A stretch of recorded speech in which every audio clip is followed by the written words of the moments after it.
They weren't segregated in that sense, but they oftentimes had to pay higher rents. It's a black tax. Essentially, yes. Yeah. Imagine you have these two men who occupy the seats of former slaveholders, and they come to work in this magnificent Temple of Liberty, but it's a place that had also been constructed with slave labor. This is an incredibly heady moment, kind of like Barack Obama becoming president. There's like 14 black men in U.S. Congress. There's 2 senators. Blanche K. Bruce's name is on money. He's signing currency in the United States. See, all of these people served starting in the 1870s. I may be the only African-American from South Carolina now, but I am the 9th. You had the Robert Smalls, Richard Keynes, Robert Elliott, DeLarge, Rancière. So over that period of 25 years, you had real participatory democracy taking place. The photograph of Hiram Revels highlights this statesman who happens to be African American. Frederick Douglass recognized a camera captured the equal and essential humanity of that man or woman, black or white. Whatever may be the prejudices of those who look upon it, they will be compelled to admit that the Mississippi senator is a man. He is represented with the same stature as Lincoln or Seward or Grant or any other white politician. Douglass did the same thing at a time in which most whites tried to argue that blacks should not have equal citizenship. And one way of out-citizening white citizens is you portray yourself with greater sense of dignity and respectability, and in a sense humanity, than many whites. We do not come here begging for our rights. We come here clothed in the garb of American citizenship. We come demanding our rights in the name of justice. Richard Kane could capture an audience. I think all his years in the pulpit made him a really good speaker in the House. He stood up to the white supremacists who were basically calling him, inferior. And he said, look at me, I have 2 eyes, I have 2 ears, I have 2 hands, I have 2 feet. How are we different when it comes to our manhood? I was amazed when I began to read the speeches of black congressmen in that period. I mean, here are people who are arguing about what the laws of the nation will provide in terms of human rights, and have a sophisticated understanding of the underlying principles that make these freedoms necessary in a democratic society. The level of discourse was so far above the level of discourse in Congress today. It was shocking. In state houses across the South, black men and white men were attempting to govern together for the first time. In South Carolina, where African Americans made up almost 60% of the population, voters elected a black majority House of Representatives. It was the seat of Black Power USA. The Lieutenant Governor, Secretary of State, State Treasurer. Unimaginable today. Absolutely.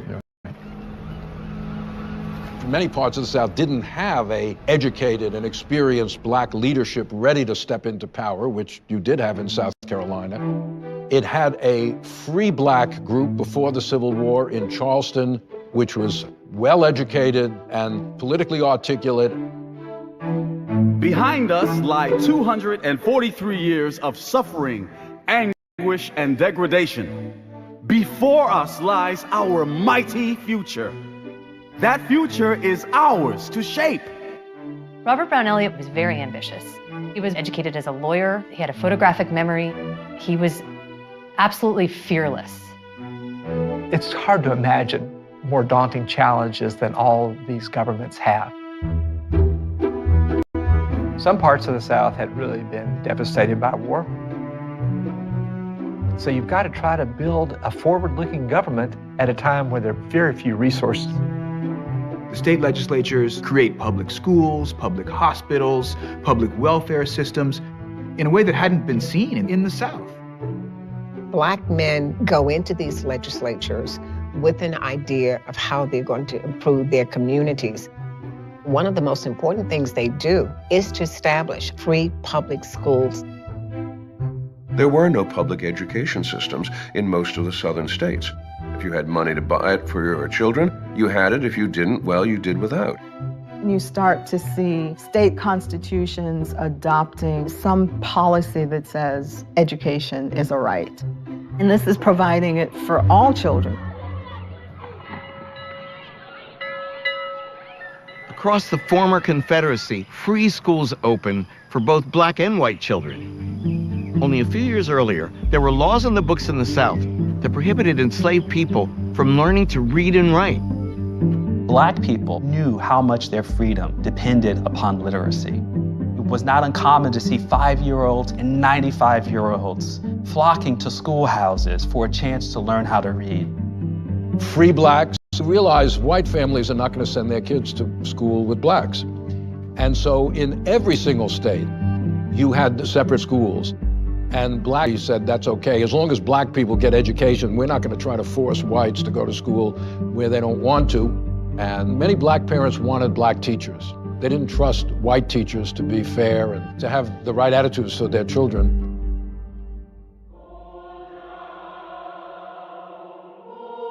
To meet this demand for teachers, governments, black churches established black colleges and universities. Fisk University in Nashville, Tennessee, was founded in 1866. Let my people into this phrase. Go down. Where?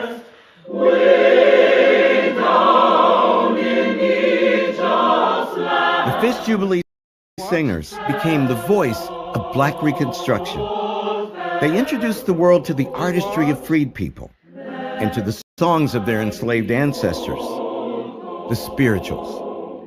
Most white people who had ever seen blacks on stage had done so in the minstrel show.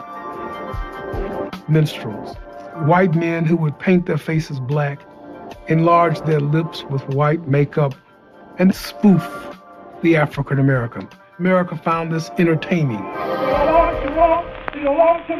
But in concert after concert, first in northern American cities and then in Europe, the singers defied expectations. They had a decorum and a dignity on stage that challenged all of the prevailing stereotypical images that white Americans had. These are songs of overcoming. They were about healing. They were about love. They were about the black struggle. They allowed someone else to understand what it means to be in your world or in your shoes.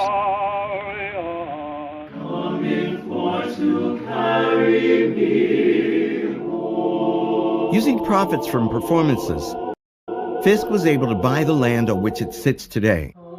Fisk is one of the many historically black colleges and universities established during Reconstruction that are still educating students.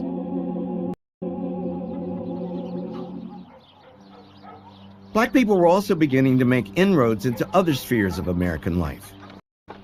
They were buying land, setting up businesses, and becoming economically independent.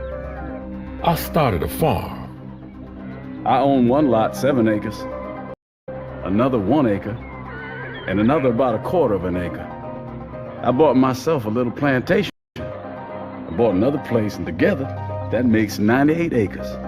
I bought 150 acres. I have about 50 or 60 acres tended.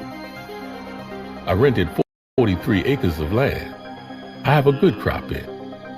My husband put up an elegant blacksmith shop. I have a son I sent to school. It's a moment of possibility. They have reunited their families, they have formalized their unions, they have property, they have their own businesses. The 14th Amendment had granted equal citizenship to all Americans, especially African Americans. It was about being able to claim an American birthright, full citizenship. They saw themselves as really moving forward. What does real equality look like? It looks like equal protection under the law. Now African Americans could serve as sheriffs. So they were able to go out and make arrests and bring white perpetrators in for justice. Black people get to be judges. They get to sit on juries. They get to sign contracts in their own interest. John Roy Lynch, a successful young businessman in Natchez, Mississippi, was appointed in 1869 as a justice of the peace. He was born a slave in 1847 in Louisiana, the son of the plantation manager. And at the end of the Civil War, he attended night school.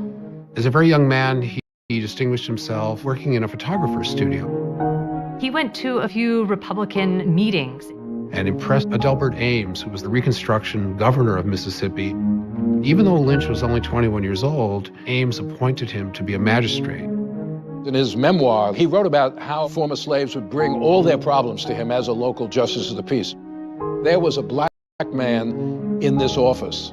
There had never been such a thing in Mississippi before the Civil War, and so former slaves kind of identified with him.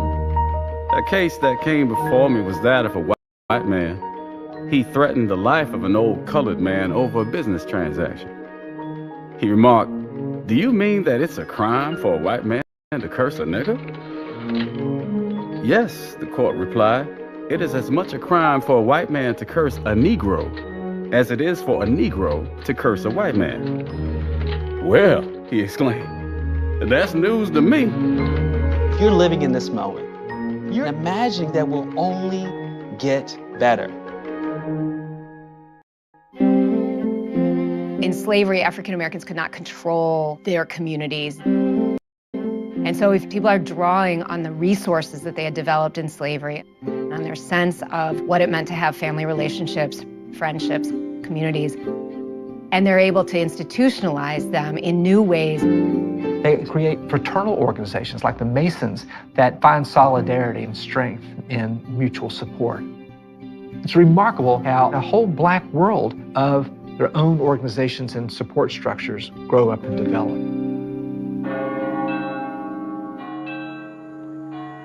During Reconstruction, churches became the cornerstones of the black community.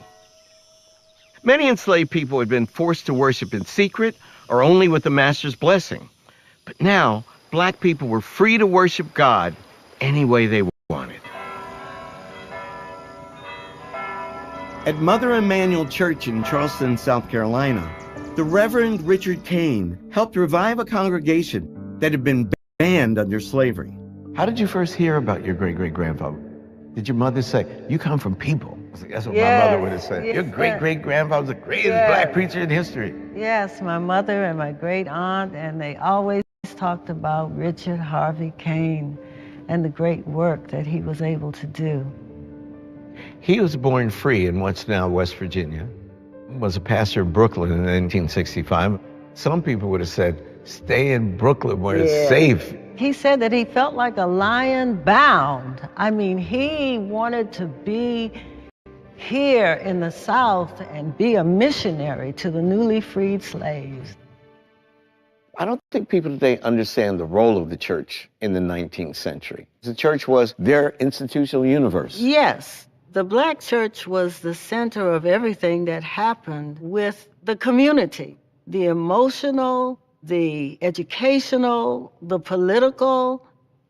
Kane taught the newly freed slaves that they were no longer inferior. They could accomplish anything. And he epitomized that. Yeah. He was a one-man band for the black community. Oh, yeah. Entrepreneur, minister, editor, writer. Yes, congressman, state senator. Too powerful, too influential. Yes, yes. And therefore a danger. Yes, he lived in constant fear. One of the most tragic aspects of Reconstruction is that the more African Americans achieve, the more they put their lives at risk. I could hear the noise of the horses. They Ku Klux my house. They had on white gowns, masks on their faces. 75 men. They were Ku Klux. They tore her clothes off. I was blindfolded. Cut me with knives. They whipped me. They whipped me. Put a rope around my neck to hang me. Southern Democrats Democrats used violence and terror tactics to disrupt Republican control and plot their return to power. They saw themselves as the redeemers of their states. Violence is efficient, it's easy, it's fast, and you can often do it under the cover of night. Klan attacks become so pervasive because that's how widespread the fear of Black enfranchisement is. The Klan is actually committing atrocities against everyone. They're attacking freedmen and white Southerners who were sympathetic to the Union cause and to the Republican Party. To their eyes, emancipation was wrong. They are washing the South with blood to redeem it. This isn't simply a question of trying to return to an earlier way of life. This is actually a political counter-revolution. To document the violence, Congress in 1871 launched one of the most extensive investigations in our history, known as the Ku Klux Klan hearings. The United States never had a Truth and Reconciliation Commission after slavery ended. The Klan hearings were as close as we came. It was extraordinary. Congress was actually listening to Black people, testifying about the atrocities committed against them. I was elected to the legislature. They offered me $2,500 cash if I would let another man go to the legislature in my place. I told him I would not go back on my people. 65 came to my house. My little daughter came out and begged them not to carry me away. They drew up a gun and threatened her. I may say that they hit me 5,000 blows. Some of them are the first-class men in our town. One is a lawyer, one a doctor, and some are farmers. My little daughter never got over it until she died. I have never got over it yet. It broke something inside of me.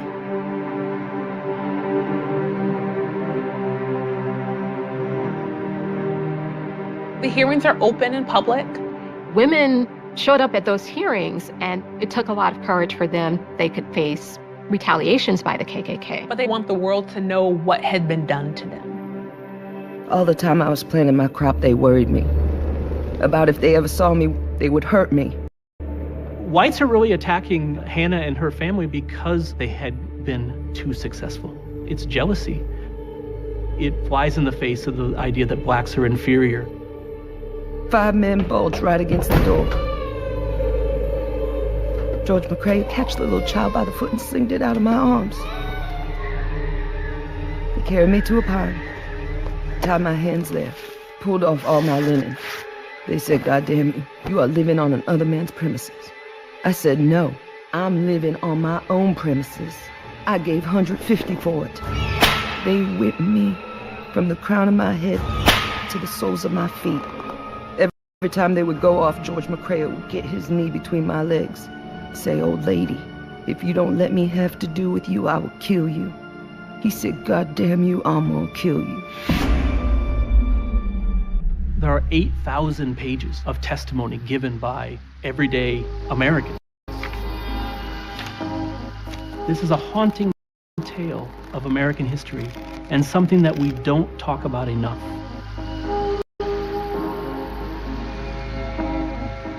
Violence has always been here and goes side by side in American history to the creation of a white supremacist racial ideology that has driven us from slavery all the way to the present day.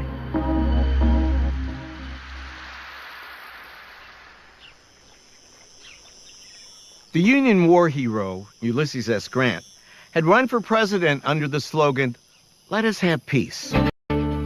But as reports poured in from the former Confederate states, it was becoming painfully obvious that the terror was not going to stop. Grant didn't start out as a hero in terms of race relations. At first, he was very dubious about the fighting abilities of blacks, but he ended up becoming one of the greatest champions of recruiting and arming and equipping black soldiers.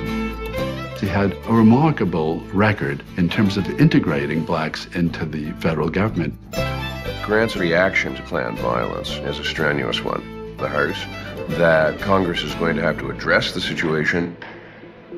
Grant was in step with a Congress that was determined to take action. Congressman Rainey, when he was arguing for protection against the Klan, said that when he and other black congressmen left the seat of government to return home, they were at risk. There were a couple of incidents where he and others were physically confronted on the road, and only the intervention of federal troops kept things from taking a dire turn. He had absolutely no patience listening to anyone say that maybe the Klan didn't really exist, maybe it wasn't such a big problem. Rainey would say, I just saw them a couple of days ago. What are you talking about? And then go on to deliver a very convincing lecture. Saying that that violence was treasonous and the federal government had an obligation to do something about it. Congress passed a series of enforcement acts to address the crisis, the third of which is known as the Ku Klux Klan Act. All of which together were intended to put weapons into the hand of the federal government to directly intervene. The 14th Amendment established that states could not deprive people of privileges and immunities of citizenship or of due process of law or equal protection of law. So what Congress is doing in the Enforcement Act, right, is trying to create a new category of offense using the 14th Amendment to, in essence, get around the fact that Southern courts are not going to convict white Southerners. Most importantly, the federal government can suppress habeas corpus. Where violence occurred, they can hold individuals for a crime without being charged for that crime, and they can also use the militia or the military to go in and suppress violence. To spearhead the operation, Grant appointed Amos T. Ackerman as Attorney General of the newly created United States Department of Justice, established in the executive branch in 1870. He supervises the deployment of federal troops to restrain violence.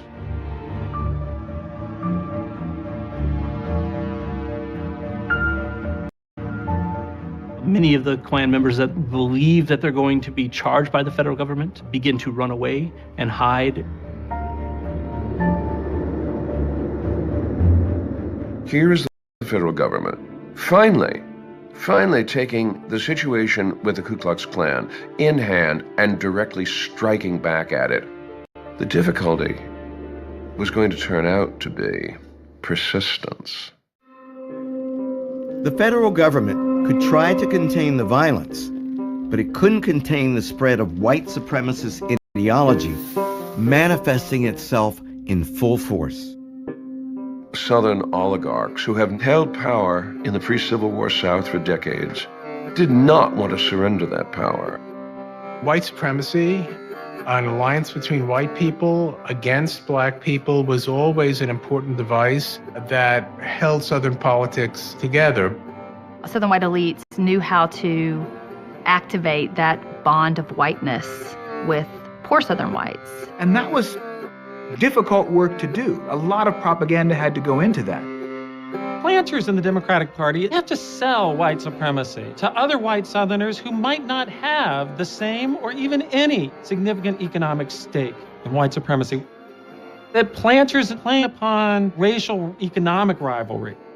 The idea that any gain by any black man deprives all white men. So they're creating a racial zero-sum fight for economic power, for government, for jobs, and promising a psychological benefit, a psychological wage of whiteness. In 1870, when former Confederate General Robert E. Lee died, many white Southerners poured out their grief and sorrow for their fallen hero, a symbol of their so-called lost cause. It seemed that the longer Reconstruction continued, the more the former Confederates lamented the loss of their way of life. Robert E. Lee's death became a symbolic focal point for a wrenching outpouring of nostalgia and grief.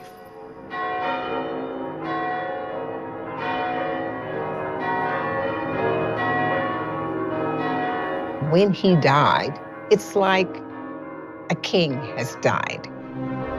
Bells ring throughout the South. Schools closed. People closed their stores. They wore sashes and put things on their doors to commemorate his passing. Newspapers border their entire pages with black. They mourn him as if this is the second time they have lost the war. In the eyes of the white South, here was a man who embodied the things that they admired the most: manly courage, Christian virtue, devotion to those underneath him, of his soldiers, and a kind of apparent paternalism toward enslaved people. And not only was Lee this perfect person, but he had been the perfect warrior. He had outsmarted the Yankees, but he was always up against larger forces. He helped create that myth at Appomattox that we have succumbed in the face of greater might. Our cause was not unjust, it just happened to have lost. It became a lost cause. When great leaders die, or when persons die that people think of as great leaders, people are guided by emotion. As a consequence, you have a cult of Robert E. Lee developing. And in fact, the cult of Lee had become so powerful by the 1870s that Frederick Douglass remarked that you could not pick up a newspaper nowadays without reading the most nauseating flatteries about Robert E. Lee. The ostentatious and noisy exhibitions of sympathy and grief on the part of the rebel democracy all over the South for the man who made such Herculean efforts to destroy the government is a most painful proof that the great body of the Southern white people are far more ready to weep for the loss of a Confederate general than to sustain the government under which they live. Douglass recognized if you rewrite the story of the war, that can have profound implications for race relations. The symbolism of Lee could become very dangerous. The clock was ticking on Reconstruction, and the presidential race of 1872 was a test of its popularity. With black voters solidly in his corner, President Grant easily won re-election. But the campaign revealed growing fault lines in the Republican Party.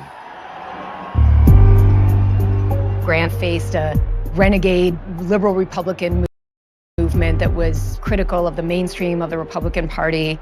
Their good government types who were very upset by the scandals that had been exposed in the Grant administration. Credit Mobilier was basically a phony company that was set up to provide financing for the Pacific Railroad project, and it laundered money. It made lots of money for corrupt individuals. The difficulty is that those corrupt individuals were often members of Congress.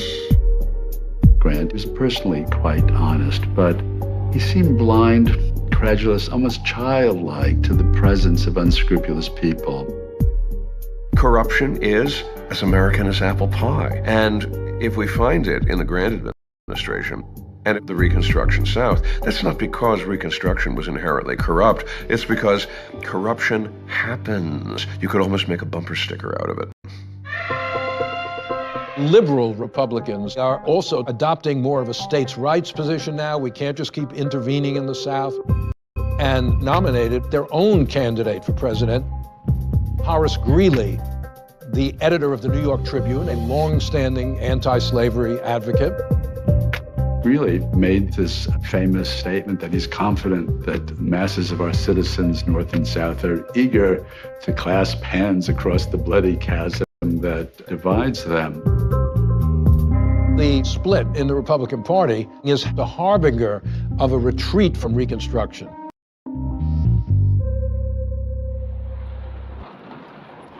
Support for Reconstruction was waning in the North. where many had grown weary from the growing cost of peace. In this environment, black legislators became scorn, ridicule, and anti-black racist propaganda. Derogatory images of African Americans become more and more prominent in the 1870s. Even someone like Thomas Nast, who was a very vocal advocate for African American political rights during Reconstruction, used his artistry weekly to depict the African Americans in South Carolina, for example, where they have a black majority, in the most vile ways. James Pike, a Republican, works on the New York Tribune, publishes this book called The Prostrate State. South Carolina is under the rule of barbarism, incompetence. He has a famous passage in which he's describing really buffoons. Those who are not buffoons are corrupt or incompetent. He hammers again and again and again on almost animalistic stereotypes of field workers to say, really? Are these the people you want to have in charge of your government? Passing laws that suck tax dollars out of hardworking Americans? No. And in fact, we're pretty sure they shouldn't be parts of polite American society at all. They perpetuate an idea that Reconstruction has effectively failed and that the federal government and the Republican Party needed to cut its losses and remove itself from the South. Leave the Negro to those who know him best. White Southerners. As enthusiasm for Reconstruction dwindled in the North, Democrats felt emboldened to intensify their counter-revolution throughout the South. Year after year, election after election, they would not relent. In 1873, amidst the fallout from a fiercely contested election in Louisiana, black Republicans in the town of Colfax staged an armed occupation of the courthouse to prevent Democrats from taking over the Perry seat. White paramilitary organizations surround the courthouse with artillery. The white vigilantes offer guarantees of safe conduct. If you will come out, if you will surrender yourselves, the white vigilantes line them up and execute them. It's nothing more than pure, unadulterated murder. The United States Attorney in Louisiana, under the Enforcement Acts, is responsible for the arrest of over 100 of the white vigilantes. However, Louisiana juries turned out to be extraordinarily reluctant to convict. Only 3 convictions are obtained. White Southerners made it difficult for the Republicans and Northerners to enforce Reconstruction policy. The organized white supremacist groups were trying to make the cost of federal intervention higher than the federal government was willing to bear.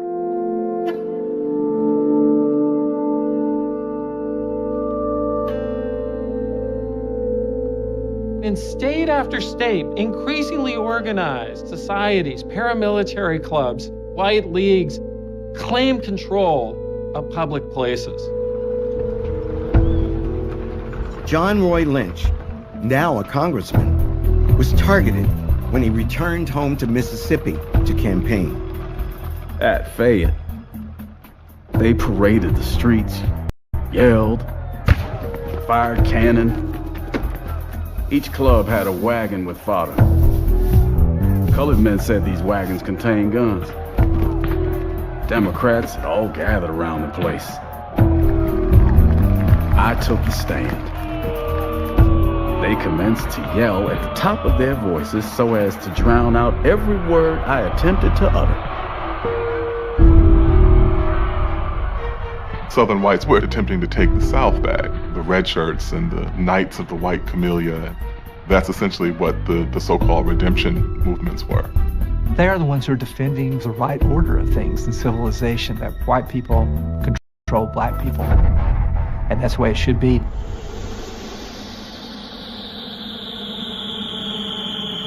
The brutal violence was accompanied by a major economic downturn, the first since the end of the war. It was known as the Panic.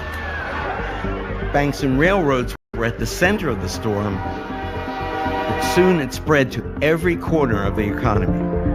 The Panic of 1873 has enormously destructive influences through the economy, North and South.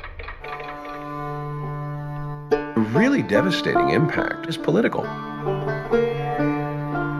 Northern Republicans lose election after election in the midterms of 1874 to Democrats who promised first to save the economy, but also to end Reconstruction in the South. Democrats achieve a majority in the House of Representatives for the first time since the Civil War. Democrats also gained control of state governments in Alabama, Texas, and Arkansas. Reconstruction's future was perilous. But the fight wasn't over. In 1874, congressional districts with majority black populations elected leaders like Robert Smalls and John Lynch. They would face stiff opposition as members of the minority party. The Democratic majority in the House of Representatives means no more money for Reconstruction initiatives. So, if there will be political troubles around election time, if the Ku Klux Klan will suddenly reawaken and begin intimidating voters at the polls, murdering black people on the roads, night riding to terrorize blacks into submission, there will be no initiative coming out of Washington. Was there a sense of desperation because of the reversal of the 1874 election? What had been a 100-seat majority for Republicans turned into roughly an 80-seat majority for Democrats. Coming into the new Congress, we had a long lame duck session of about 3 months. The clock is ticking. African Americans know that this is really probably going to be the last shot at a far-reaching civil rights bill. It prohibited discrimination in public transportation, juries, public accommodations such as hotels, and public education. Immediately when the Civil Rights Bill came to the floor, Southern Democrats and Northern Democrats alike railed against the bill. They believed that it was unconstitutional. Opponents of the bill thought the U.S. government had no business telling the proprietors of restaurants or the people who run railroads who they could admit.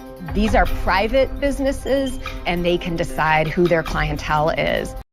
The critics believed that it was not about non-discrimination. They saw it as about social equality. And their view is that social equality could not be legislated. It couldn't be enforced. It shouldn't be imposed. This is pushing integration that is unnatural. You're going to force a white person to ride next to a black person, and the next thing you know, you're going to force a white person to have a black person over for dinner, or interracial marriage. So they were apoplectic about the idea that they had to protect their whiteness, and in particular, protect their white women against this exposure to African Americans. Near the end of the first full day of debate, most members were given 20 minutes each to speak. And Alexander Stephens of Georgia, former Confederate vice president, stood up feebly because he was confined to a wheelchair and requested a full hour to speak. And Republican leadership agreed as long as Robert Brown Elliott also had a full hour to provide his rebuttal.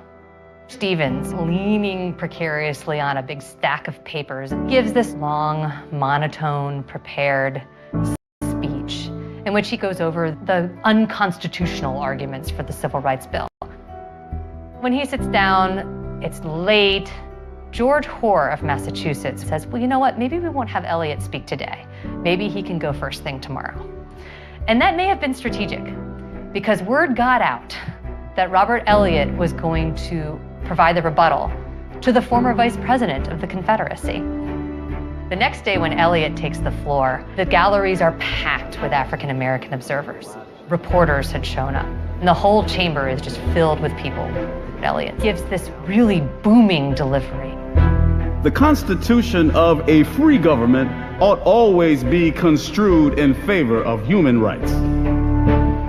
I cannot, and rights of my whole race in this country are involved. The race whom he spurned and trampled on are here to meet him in debate, and to demand the rights which are enjoyed by their former oppressors. When Eliot finishes, the whole room erupts into booming applause. People line up to shake his hand. This is a real symbolic moment. The old planter class appears feeble and on its way out, and this dark-skinned, suave, intelligent African-American man represented the way forward.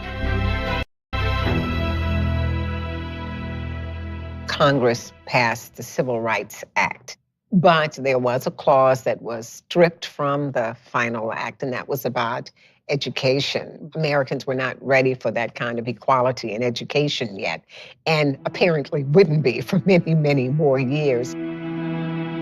While Congress managed to get the Civil Rights Act of 1875 across the finish line, another branch of government blunted the reach of the 14th Amendment.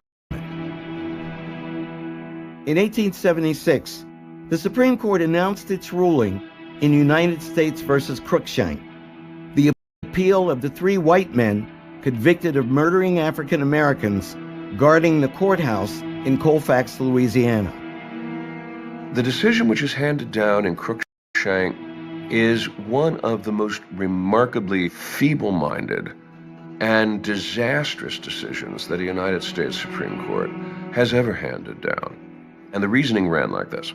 The 14th Amendment was only intended to restrain states from depriving U.S. citizens of the privileges and immunities that they're supposed to enjoy. But what went on in the Colfax Massacre, first of all, was not a state action. It was not the state of Louisiana. But this was, in fact, merely individuals. It was a local crime. Private violence is the business of the states. And if they are not taking care of it, that's just too bad. Mobs of whites decide to kill you. Have you been denied your right?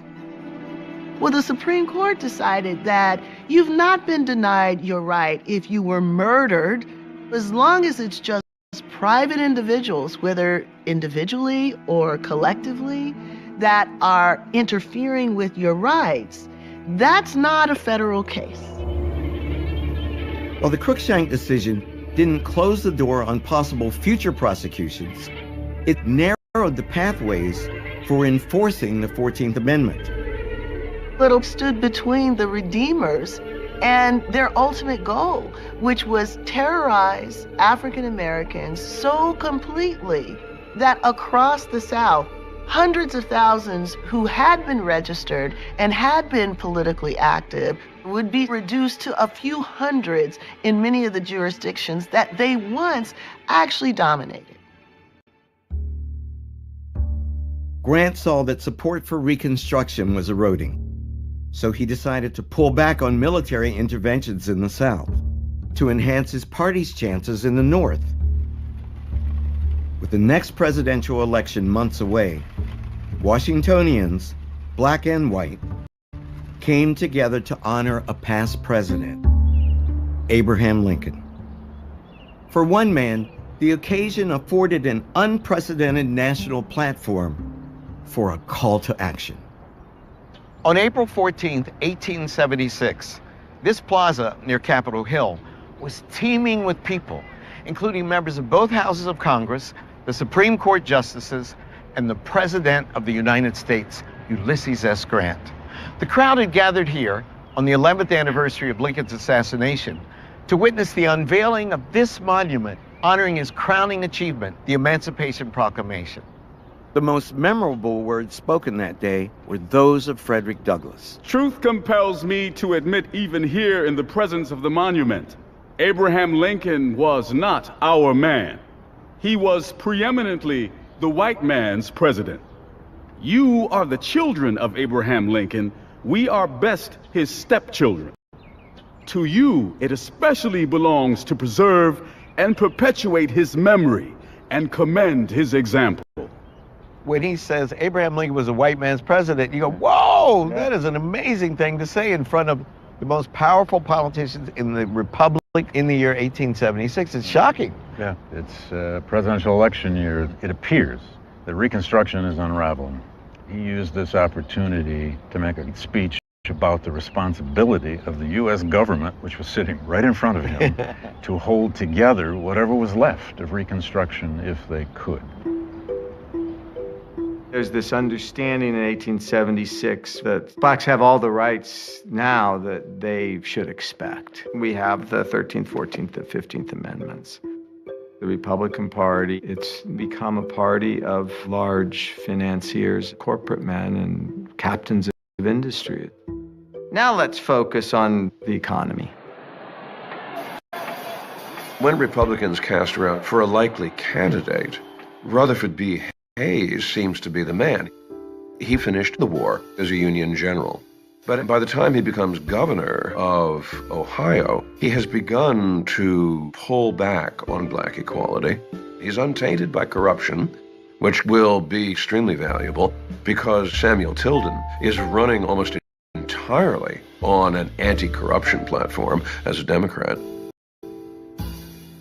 But Hayes is also bland enough that he will offer no objection to anyone. He is a first-rate, second-rate man. Both candidates pledged that they would bring Reconstruction to an end.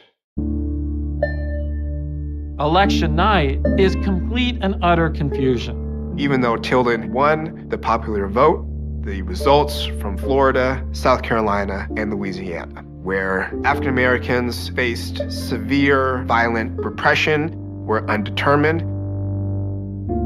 Republicans convinced Southern governments to declare enough votes invalid to swing the Electoral College to Hayes. The Democrats were so outraged by the fact that Tilden was not declared the winner that they began to rally their voters under the slogan, Tilden or Blood. There were real fears of civil war. Grant started to call in troops to guard Washington.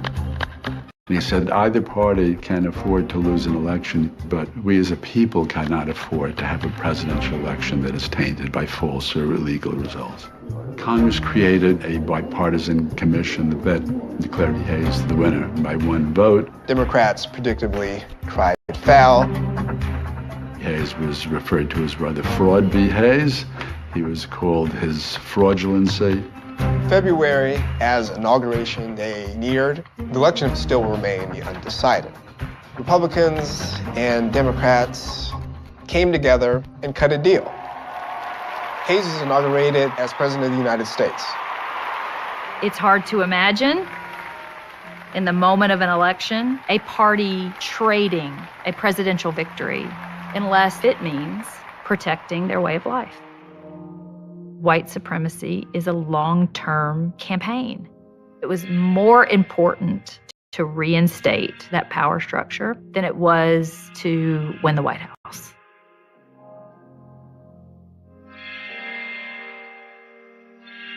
Hayes promises white Southerners that he will leave the South to conduct its own affairs unimpeded, and that the Negro problem will be its to solve. The federal troops were stopped enforcing the Construction era. The Southern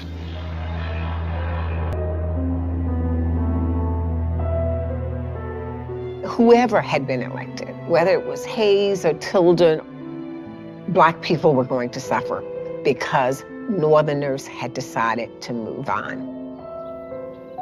It was a time of so much hope and so much optimism. The horizon seemed limitless. And then, boom, came redemption. I can only imagine it was the most frustrating thing for Robert Smalls. Here's someone who literally risked his life to be free and devoted himself to creating this new America. And to see that dismantle must have just been horrible. You know, one of his most famous quotes is, "My race needs no special defense, for the past history of them in this country proves them to be the equal of anyone, anywhere. All they need is an equal shot at the battle of life."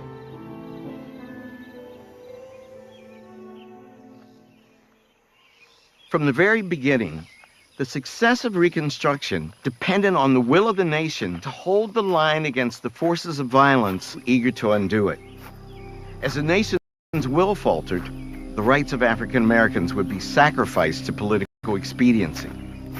After 12 tumultuous years, black people faced an uncertain future. As Frederick Douglass put it, if war among the whites brought peace and liberty to blacks, what will peace among the whites bring?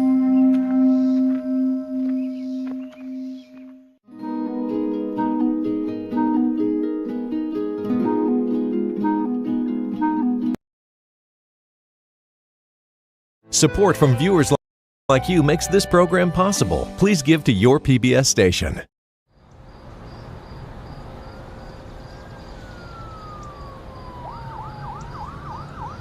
On the evening of June 17, 2015, a stranger walked into an historic black church in Charleston, South Carolina, known as Mother Emanuel. He prayed with the Wednesday night Bible study group for almost an hour. Then, he opened fire. We have 9 victims, and I do believe this was a hate crime. Friends say the 21-year-old high school dropout was a loner, an unabashed racist with a deep hatred for black people.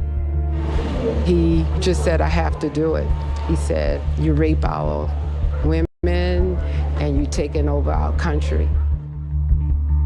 The massacre in Charleston touched off not only a debate over the Confederate flag, but it touched off a debate all over the country.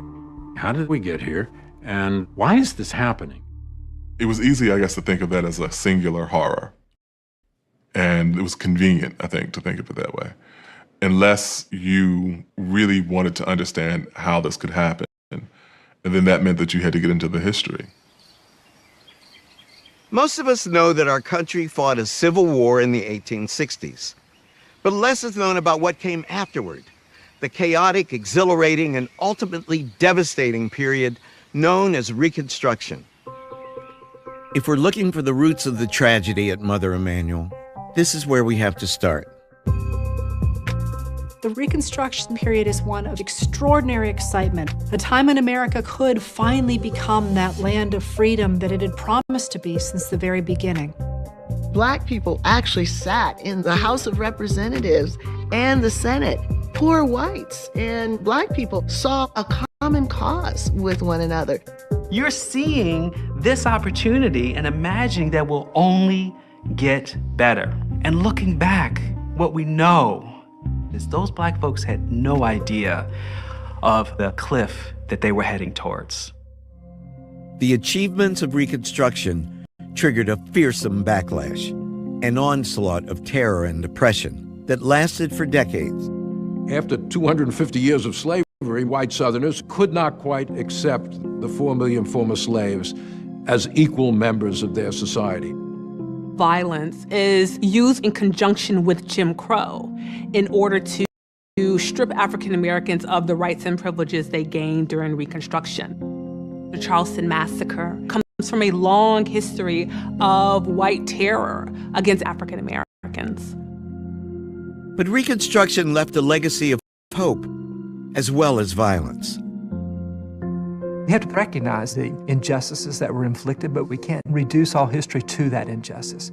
People who had been held in perpetual bondage confronted the greatest sin of American history straight on. Their hopes were far greater than maybe what any government can accomplish. A system functioning without race being a barrier to equality. We still haven't quite gotten there. Almost a century and a half later, we still find ourselves haunted by the collapse of Reconstruction, a chapter of our history that's often been misrepresented and misunderstood. It's time that we acknowledge the true story and complete the work of reconstructing America.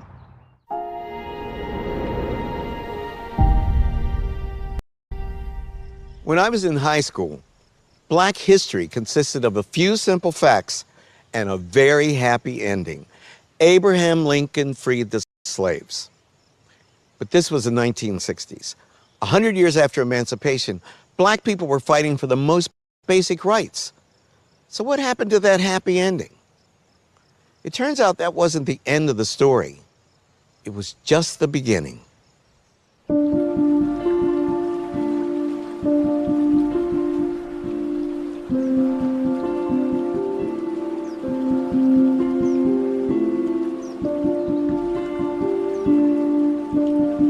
April 9th, 1865, Palm Sunday.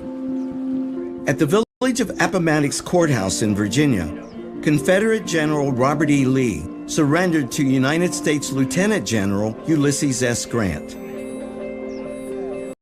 Lee's capitulation effectively signaled the end of the Civil War and the death of slavery in the United States. The news rippled out from Appomattox.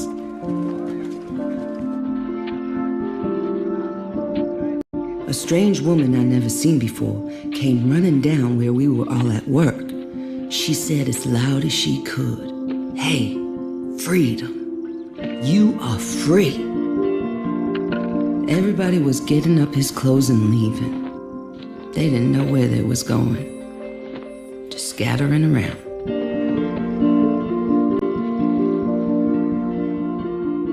It was just like opening the door and letting the bird fly out. He might starve or freeze or be killed pretty soon, but he just felt good because he was free.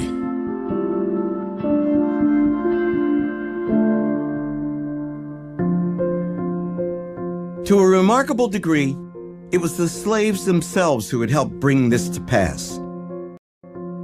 From the war's first days, legions of enslaved people defied their masters and fled to Union lines. Others were liberated by the United States Army as it occupied parts of the South. By the summer of 1862, many thousands of slaves had found safe haven. Their brave actions, as much as any other factor, converted President Lincoln and many other Americans to emancipation. When black men were finally allowed to enlist in the Union Army, 180,000 answered the call, most of them former slaves. It was both the manpower that they brought to the Union side and also the denial of their manpower in the production of the Southern economy. There's no question that they strengthened the Union hand militarily, and they changed the nature of what a military victory would mean. The role of black soldiers, Lincoln said this himself, was essential in ensuring that the war would end with the abolition of slavery. What would the future hold for these freed people? Now untethered, their status as citizens was very much in question, with few legal rights or protections guaranteed. Even so, the prayers of generations were being answered. As Lee and Grant negotiated the terms of surrender, the government in Washington was wrestling with what was being called Reconstruction. On the surface, Reconstruction just meant restoring the rebel states to the Union. In fact, it raised a host of questions. Reconstruction is the process by which American society, North, South, black, white, tried to come to terms with the consequences of the Civil War, the reunion of the nation, the destruction of slavery, the question of what the status of the 4 million former slaves would be as free people in American life. One of the first questions that the post-war period has to confront is who is a citizen, and then what rights attend to citizenship? Who are former slaves going to be in the body politic?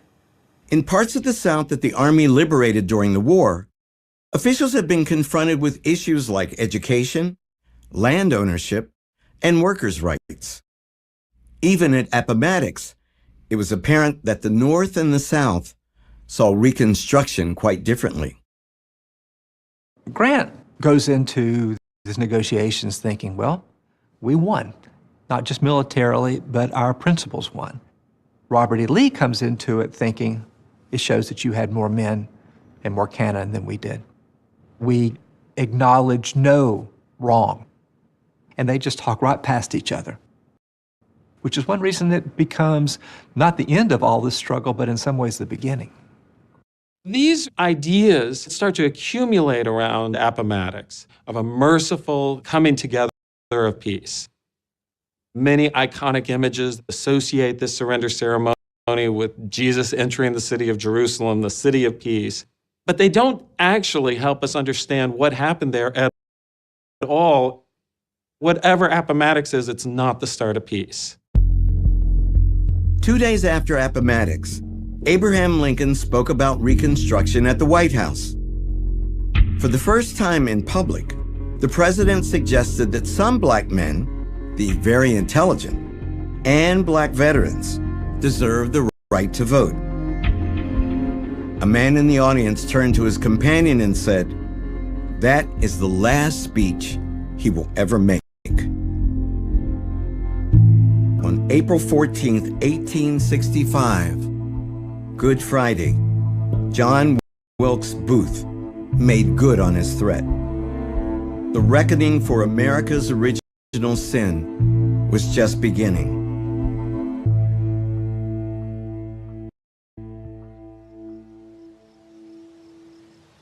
The early days of freedom were a bewildering mixture of exhilaration and apprehension. But the first order of business was to reconnect with family members who had been torn away by slavery. Information wanted. I had 2 children sold from me about 10 years ago by a man by the name of Pate. My boy's name was Monroe Early, and my daughter's name, Mary Early. Starting in 1865, so shortly after the end of the war, you see people placing ads in newspapers. It really gives a sense of the separation that had occurred during slavery. Information wanted. Of my father, Jerry Hodges of Norfolk County, Virginia. I was sold from him when I was a small girl about 30 years ago. My mother's name was Phoebe, and she belonged to a man named Ashcroft. This moment of emancipation is a serious moment of upheaval. A lot of people are moving about. There are a lot of things that are going on. But for African Americans, one of their big things is to try to build the lives that they've been thinking about while they're enslaved.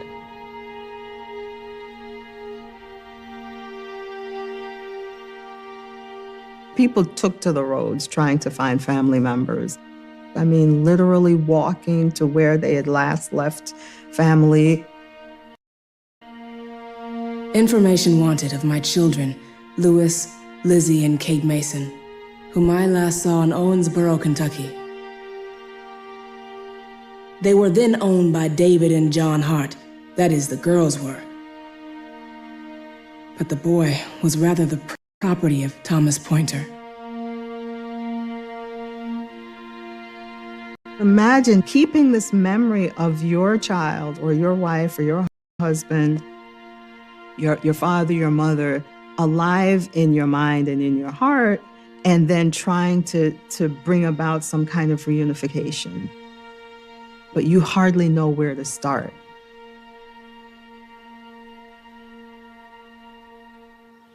The end of the Civil War brought more questions than answers. Even the status of slavery was unresolved. The 13th Amendment passed Congress in January, but it hadn't been ratified by the states. And what did freedom mean? Could the freed people be citizens? Were they entitled to a role in politics? Could they earn wages in the free market? It was a dangerous time that would have tested the abilities of even the greatest president.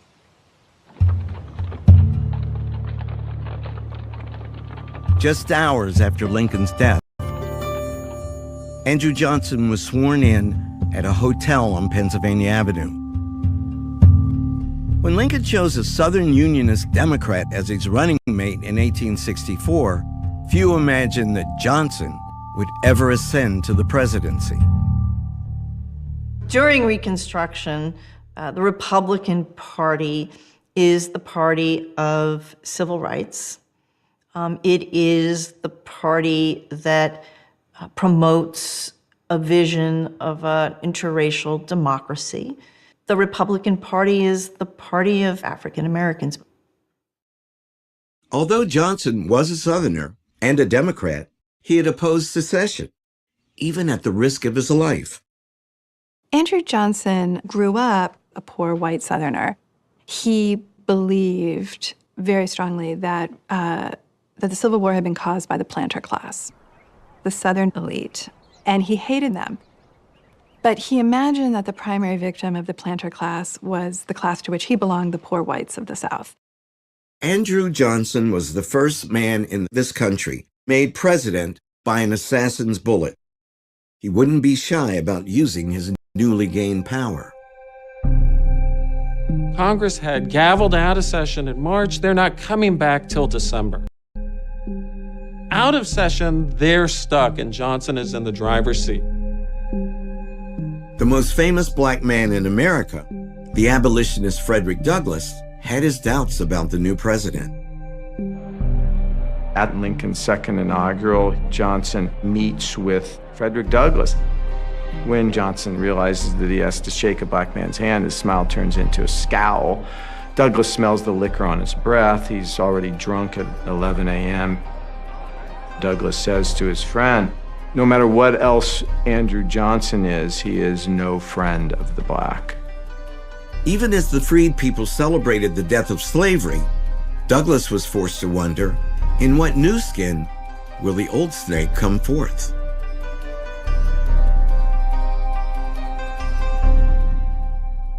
The freed people longed for all of those things that other people enjoy. Things denied them under slavery. The right to marry. In the summer of 1865, the question of land was very much on the mind of Major General Oliver Howard. That May, Howard had been given one of the most daunting assignments in American history. As the head of a new government agency, the Bureau of Refugees, Freedmen, and Abandoned Lands, Howard was given a few hundred agents and then charged with overseeing the entire transition of Southern society from slavery to freedom. The Freedmen's Bureau was supposed to protect blacks from violence. It was supposed to give them access to education. It was supposed to, in some way, get them access to land. It was supposed to make sure that local courts treated blacks fairly. White Southerners deeply resented the Freedmen's Bureau, even though they were not there to quite protect the former slaves, as to make sure that relations between white and black were fair and equitable on both sides. The federal government never done anything like this. The budget of the Freedmen's Bureau on an annual basis was not much more than what it cost to fight the Civil War for 1 week. Though having limited resources, what the Freedmen's Bureau had plenty of was land. Over 850,000 acres of it. And Howard sensibly wanted the freedmen to have use of it. During the Civil War, a lot of land came into the hands of the federal government. Some of it was seized for non-payment of taxes. Some of it was just abandoned by planters who fled when the Union Army appeared. The Freedmen's Bureau was to oversee this land. At the end of July, General Howard ordered his agents to begin renting out 40-acre plots.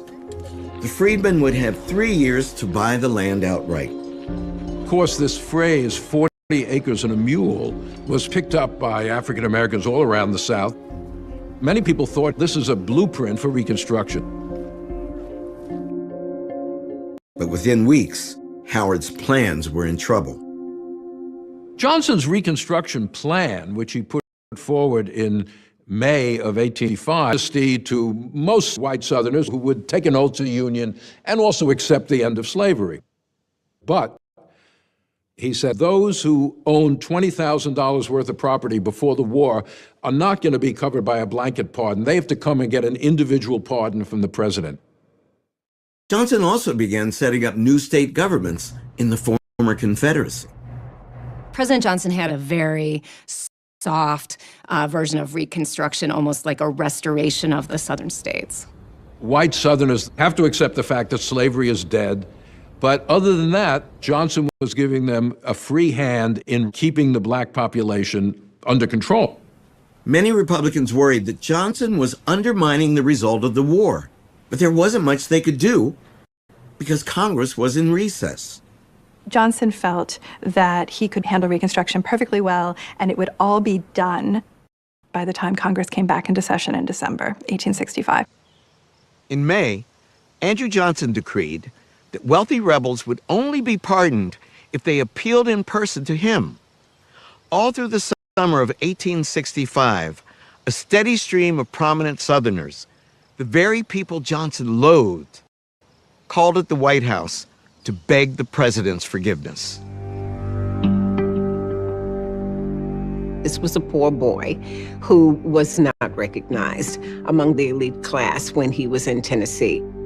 People that he had hated are now coming to him and asking for pardons, and he liked it.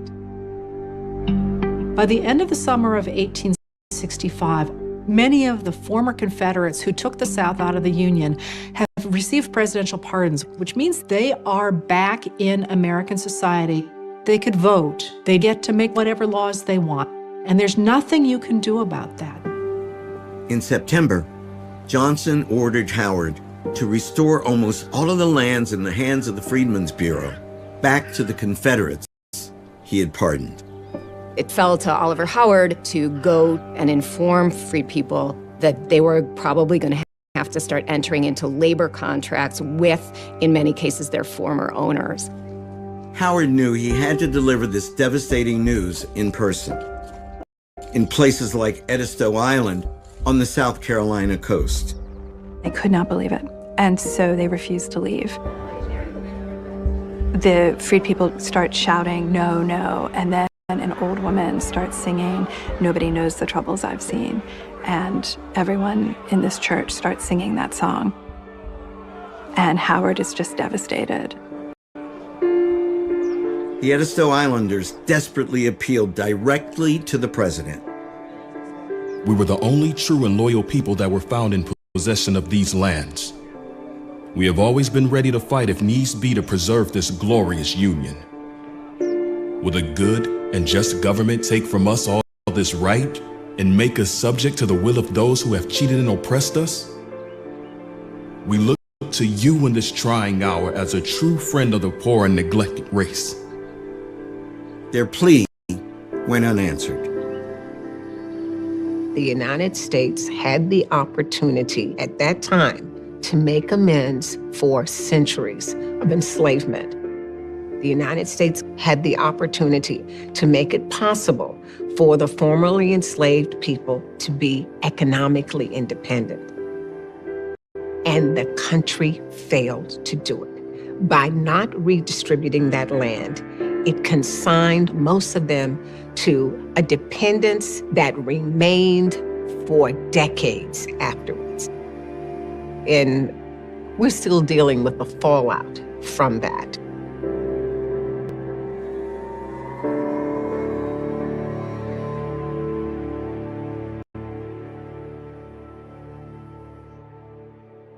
How'd you get involved with this, the planning of this monument?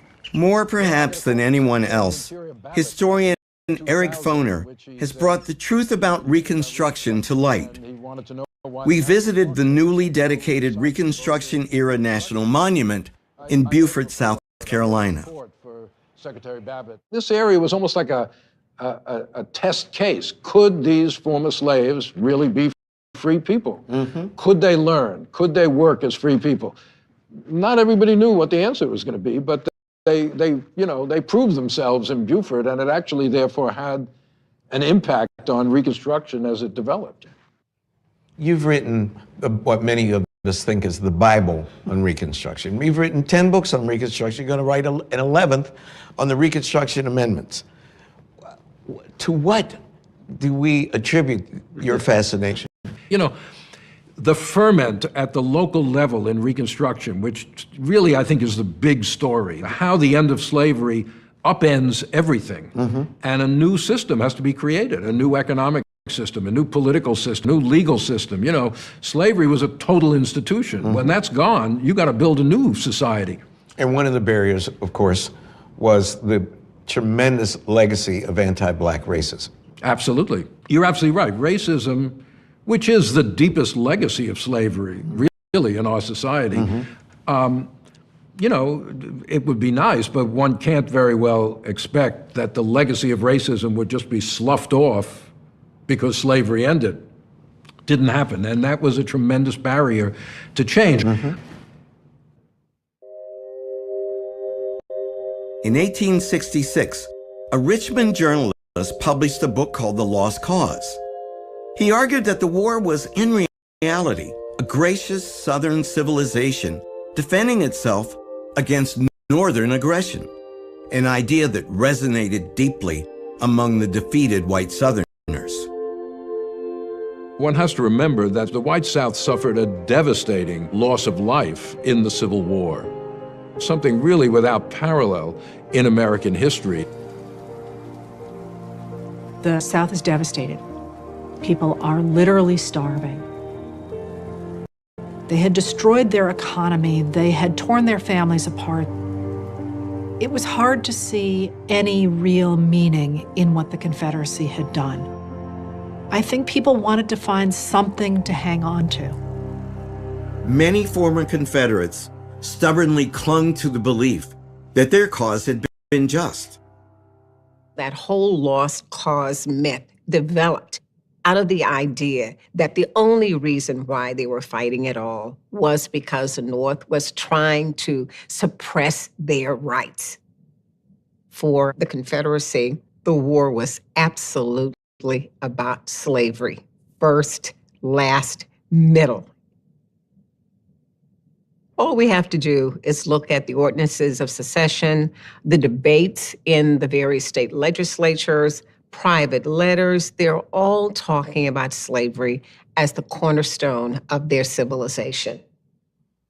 The Confederate Constitution was very, very clear in terms of the role of slavery in its society.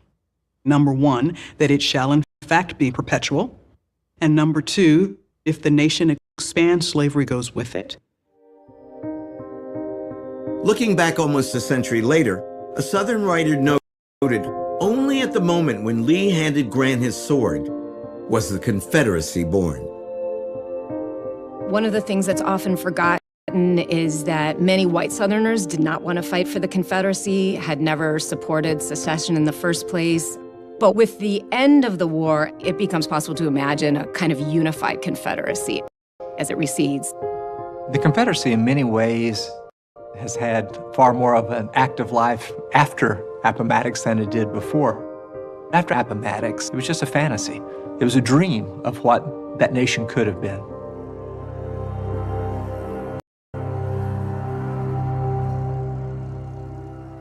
Some people coped with defeat by mythologizing slavery. Others tried to recreate it. In November of 1865, the government that Andrew Johnson had set up in Mississippi passed a set of oppressive laws that applied only to African Americans. Soon, other Southern states followed suit. These laws became known as the Black Codes. The basic purpose of the Black Codes was to recognize that slavery has been abolished, but to make sure that there is as little change from slavery to freedom as possible. The key to the Black Codes was what they called vagrancy laws, things like that. Every adult black person was required to sign a labor contract for the year with a white employer. If they didn't do that, they would be considered a vagrant and they could be fined, and if they couldn't pay the fine, they could be auctioned off to someone who would pay the fine, and then they'd have to work off the fine for that person. What's even worse than being arrested if you don't have a job is having your children taken away.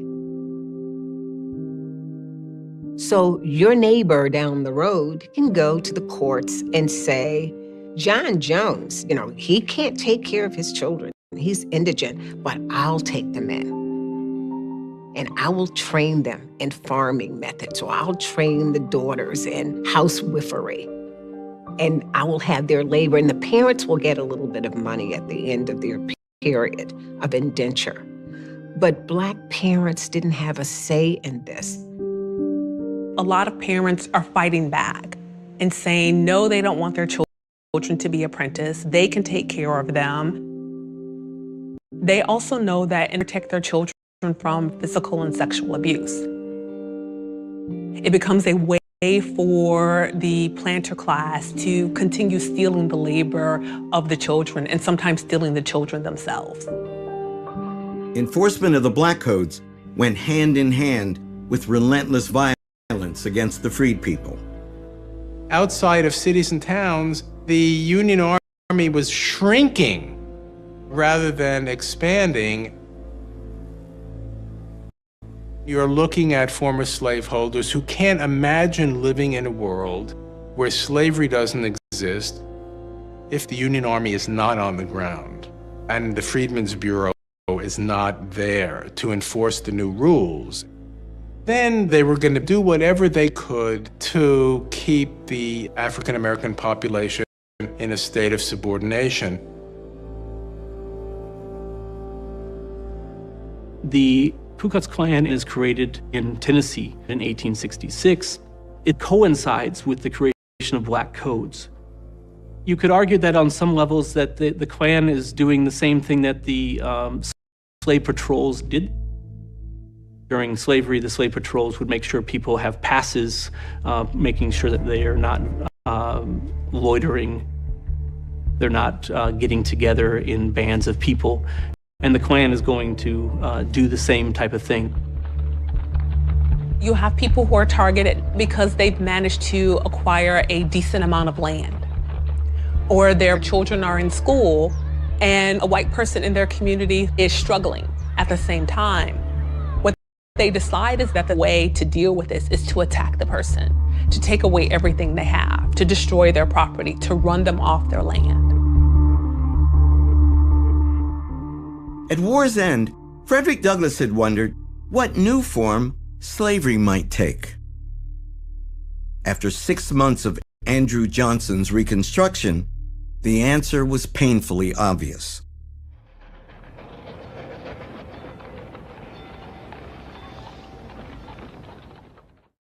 Thaddeus Stevens, the passionately impatient Republican congressman, had been forced to wait on the sidelines for months, watching powerlessly as Andrew Johnson raced to implement his version of Reconstruction before Congress reconvened.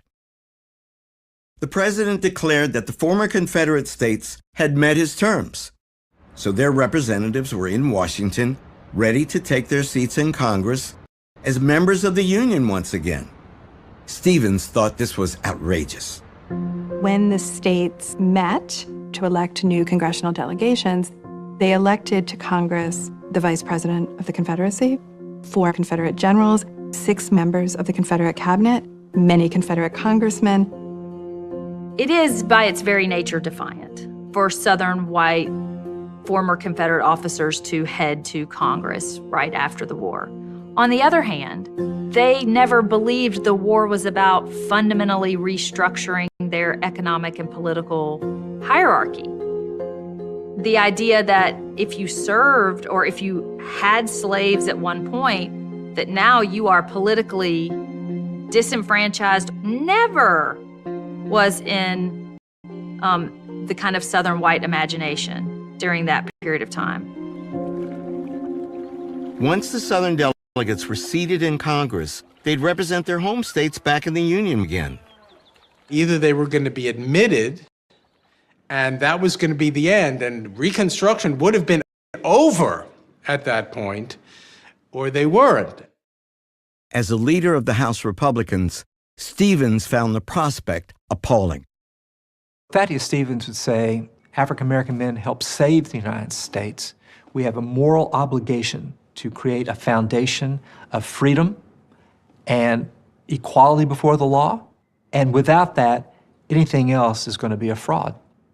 He was fired with this passion for justice that would saturate the entire social order. He was ready for a revolution in the South. Stevens and his fellow House Republicans had planned for this moment. At the stroke of noon, when the 39th Congress opened, they set those plans in motion. The clerk began to read the roll of the members of Congress, and he skipped over the representatives from the southern states. As it becomes clear that they're not going to call upon any rebel state congressman, Democrats start to jump up and to scream, "This is revolution."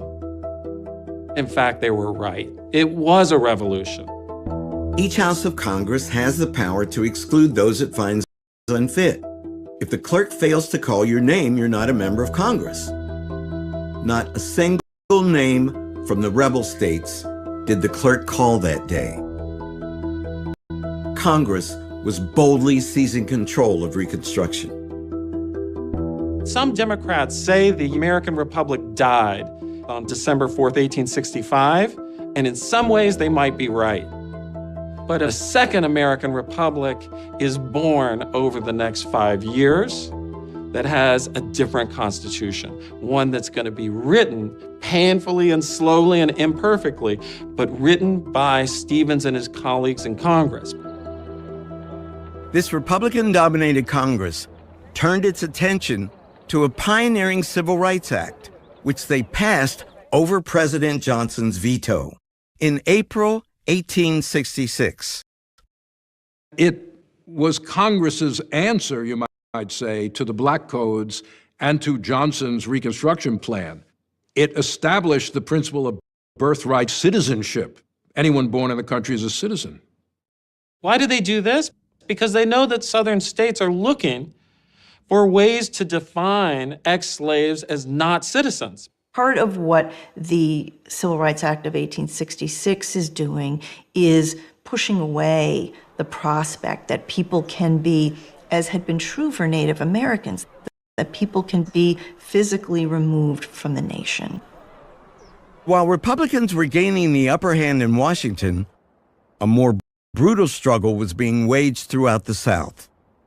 The white South begins to realize that there's no real possibility of fighting the North, but they can win the struggle on the ground, at home, over the people that they're really worried about. All throughout the South, Black people were on the move, leaving the countryside for the city. But as the crowding grew worse, tensions mounted. Where do you live? I've lived in Memphis very nearly 3 years. How old are you? I don't know exactly. I suppose about 24. Were you here during the riots? Yes, sir. On the afternoon of May 1st, 1866, the streets of South Memphis were even busier than usual. The city was packed with freed people. Memphis had been garrisoned by a Black regiment, and a Freedmen's Bureau office had opened there. Late that afternoon, Lucy Tibbs heard gunfire in the distance. The city's Black garrison was being demobilized, and many of the former soldiers were celebrating in the streets. Memphis was seething with racial hostility, especially between the largely Irish police force and the Black garrison. African American Civil War veterans return, not only with a kind of bearing that comes from military service, many of them are going to come back with weapons that they have purchased from the Union. They're going to march through the streets of their cities, they're going to create militias, and they will meet white Southerners for whom this is a real overturning of the old order. About 6 o'clock, I saw boys and men with pistols, firing at every Black man they could see. They shot them down as fast as they could come to them.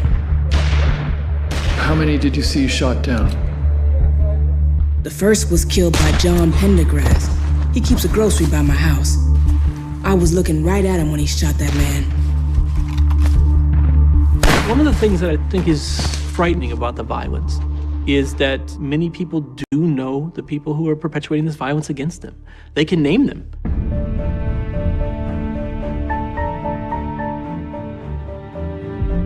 White mobs, including most of the city's police force, began to roam the streets on the hunt for black people. At night, they barred up all the doors, then surrounded the houses and told the folks to stay in there. Is that what they told you? Yes, sir. But old man Pendergrass and his sons set them on fire. When the fire got very hot, I saw men, women, and children break out and run. They shot at them as fast as they could while they were running. The freed people are sort of beyond the law. And so there's an incredible amount of casual violence. Did they come into your house? Yes. I said, please don't do anything to me. I'm just here with 2 little children. Did they do anything to you? They done a very bad act. I just had to give up to them.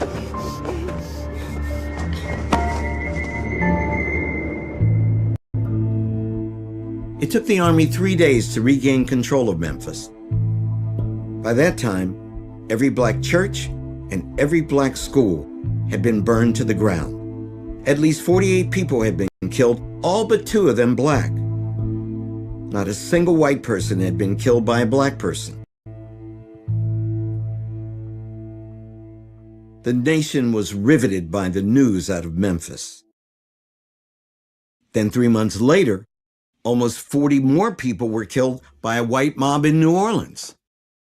The political consequence of this in the North was it helped to convince large numbers of Northerners that Johnson's Reconstruction plan was a failure. Andrew Johnson was not down there committing acts of violence, but this was sort of the logical outcome of Johnson's Reconstruction plan. When you say blacks really have no rights whatsoever, obviously you're encouraging an atmosphere which does not feel, to use a modern phrase, that black lives matter very much. Lucy Tibbs was among the dozens of victims who testified to congressional investigators. It's enormously meaningful as an act of courage to testify. They would have to worry about going home and effectively being subject to continued violence, this time perhaps even death. The testimony of the Memphis survivors helped to convince Republicans in Congress that the rights of the formerly enslaved had to be written into the Constitution itself. This is what inflames white Northerners so much, the widespread violence against the freed people, the massacres in New Orleans and Memphis. So Reconstruction becomes stronger because of what the white South does. Republicans in Washington were interested in setting the nation on a new footing, and that's what they did through the 14th Amendment.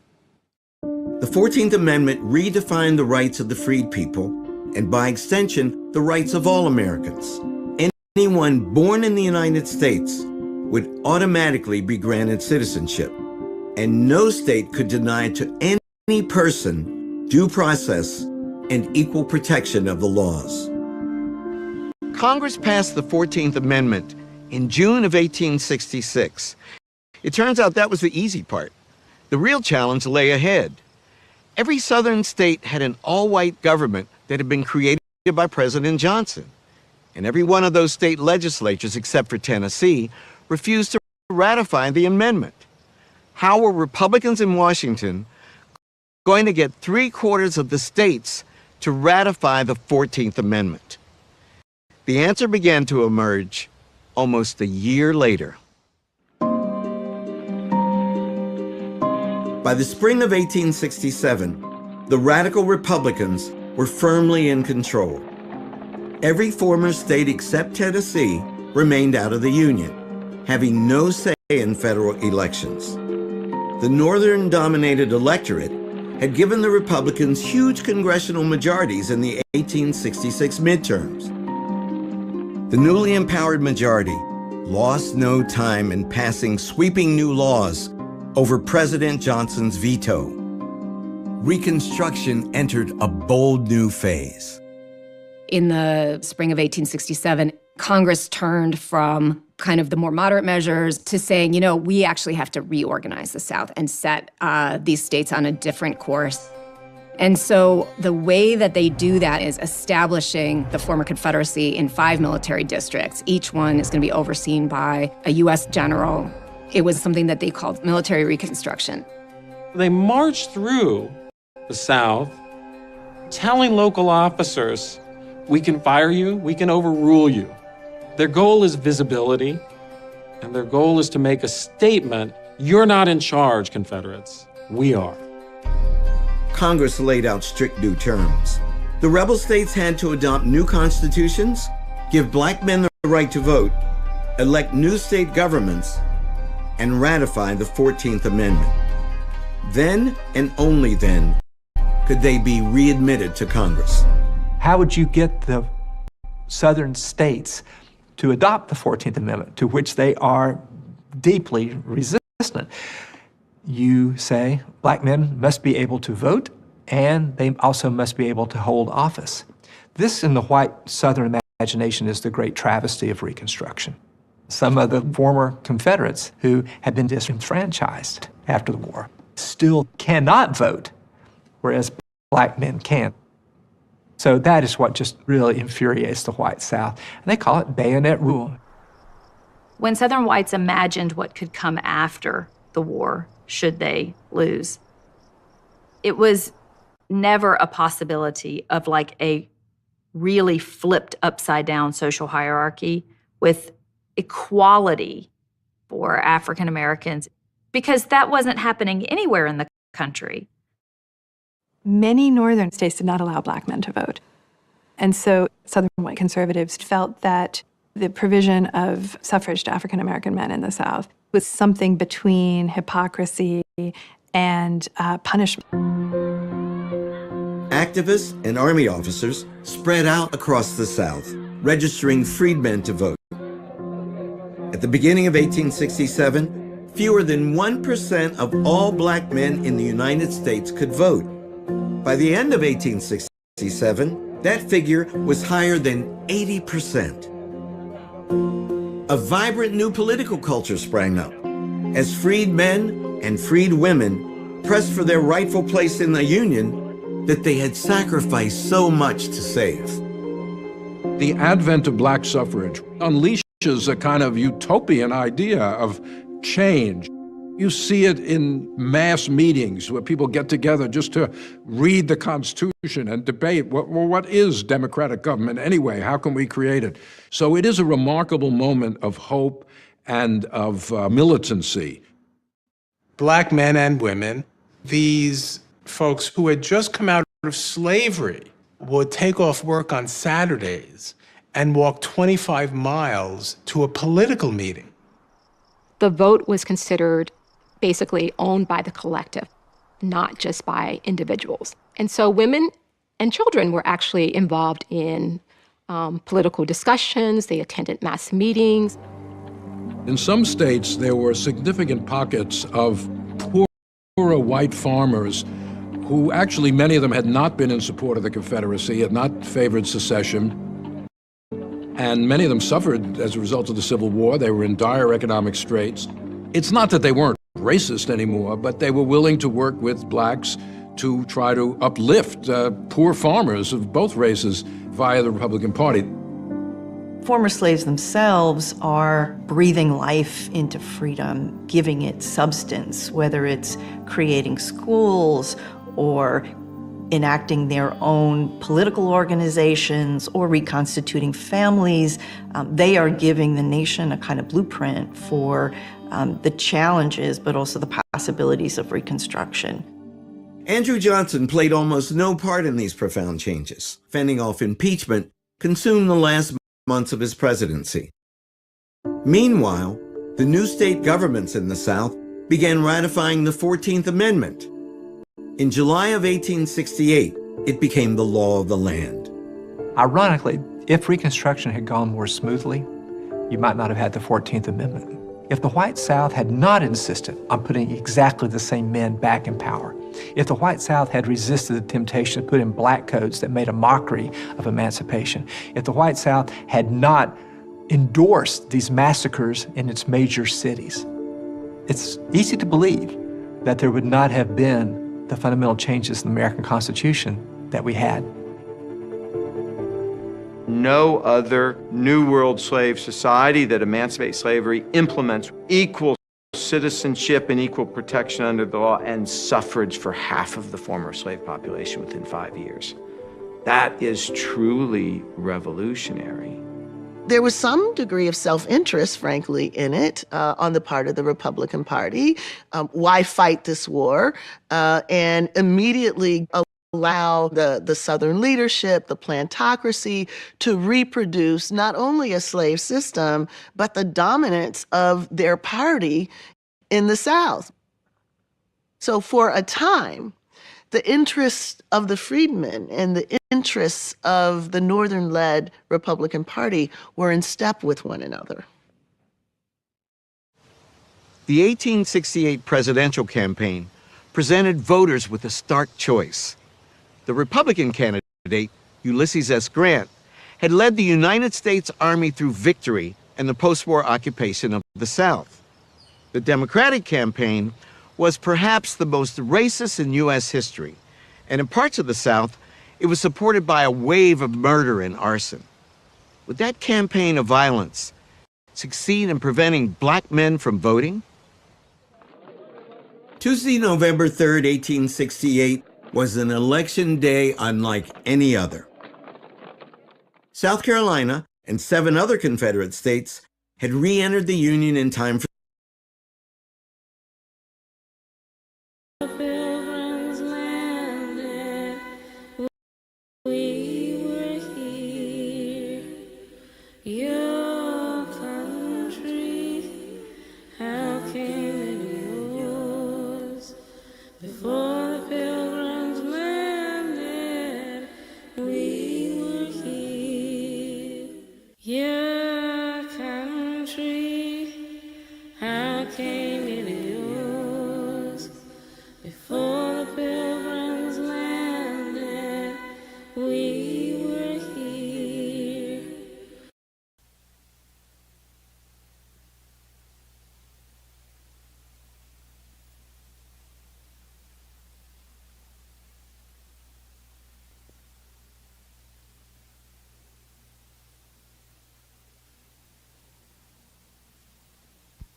Presenting history's best on PBS.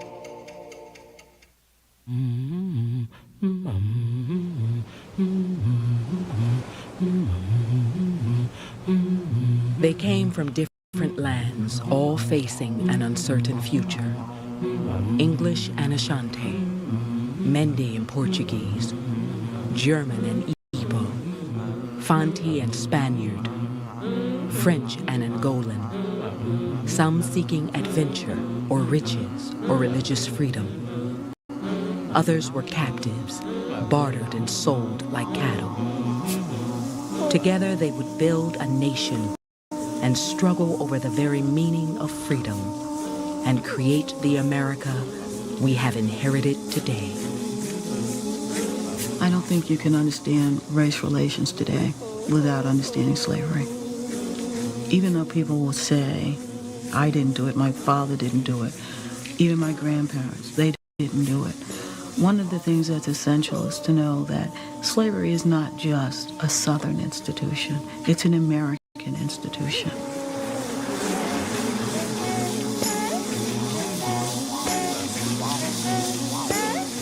What evolves in North America is the belief system where to be black meant to be a slave, and to be a slave meant to be black.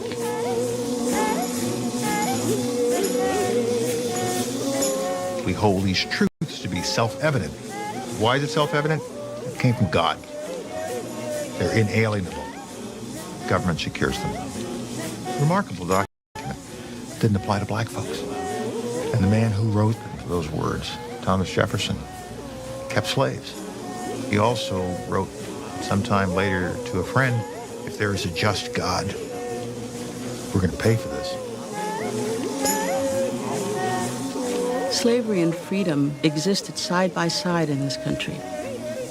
I think the issue is, did it always have to be that way? And the early history of America indicates that it probably did not.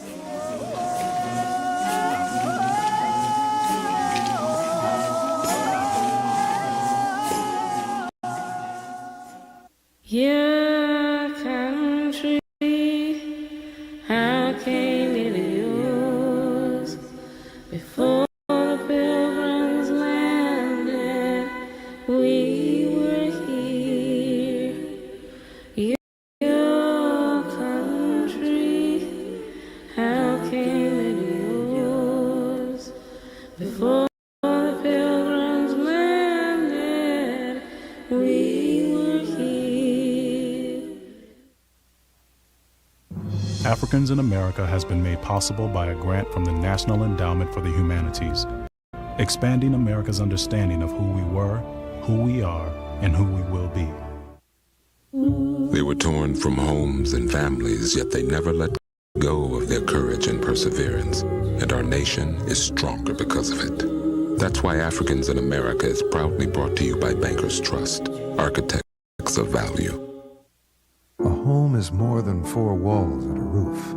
It's safer streets, better schools, stronger communities.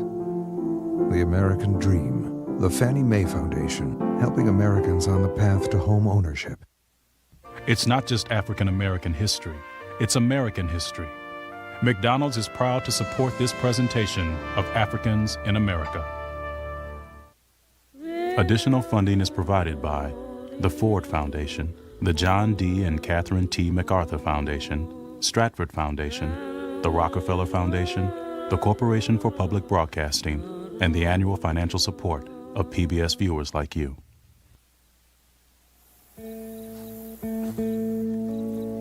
In the year 1645, in the colony that was called Virginia, in the county of Northampton, after a season of disputes, a white man and a black man went into the field and there divided their crop and their land. According to the testimony given in court, the man named Anthony the Negro said, "Mr. Taylor and I have divided our corn, and I am very glad of it, for now I know mine own ground."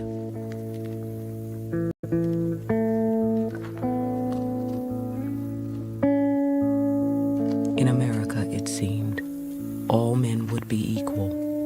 All men would be free.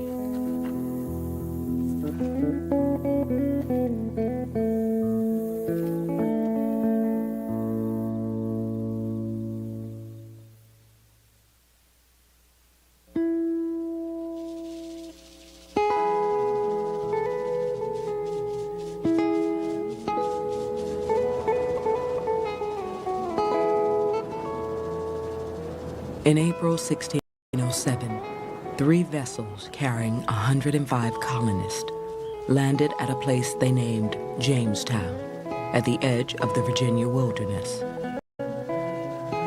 They hoped to establish the first permanent English settlement in the New World.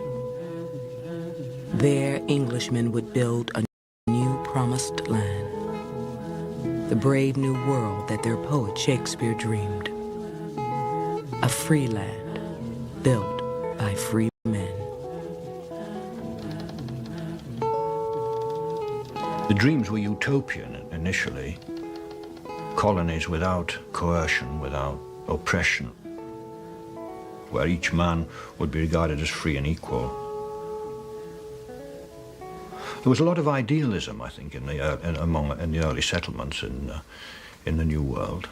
A lot of idealism, which I think didn't stand much to the test of experience.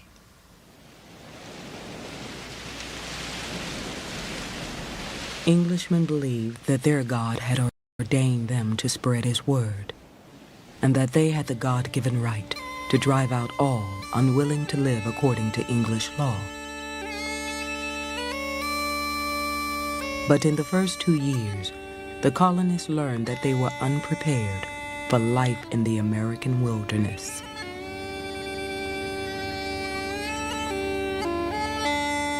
The 4th day of September died Thomas Jacob Sargent. The 5th day, there died Benjamin Beast.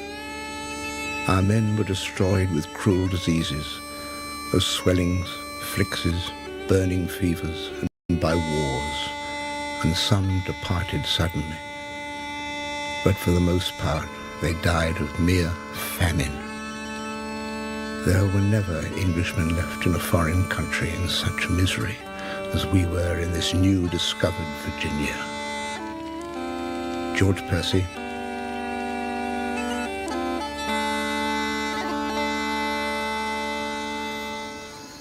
In 1609, 500 settlers lived in the Jamestown colony. By the spring of 1610, only 60 were left alive.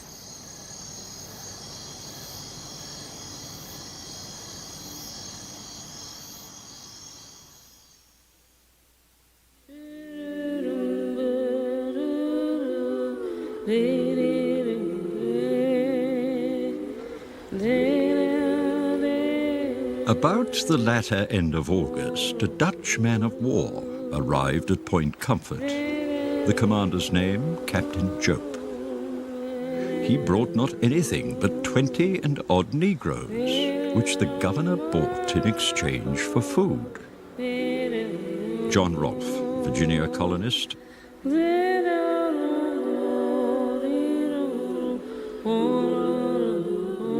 In 1619, a year before the Pilgrims landed at Plymouth Rock, a mystery ship appeared out of a violent storm off the Virginia coast. No one recorded the ship's name, but somewhere on the high seas, she had robbed a Spanish vessel of a cargo of Africans.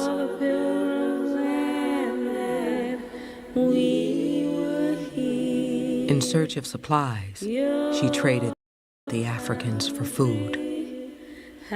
They had been baptized and given Christian names. As Christians, they could not be enslaved for life under English law. Like most Europeans in the colony, they were purchased to work as servants for a limited number of years.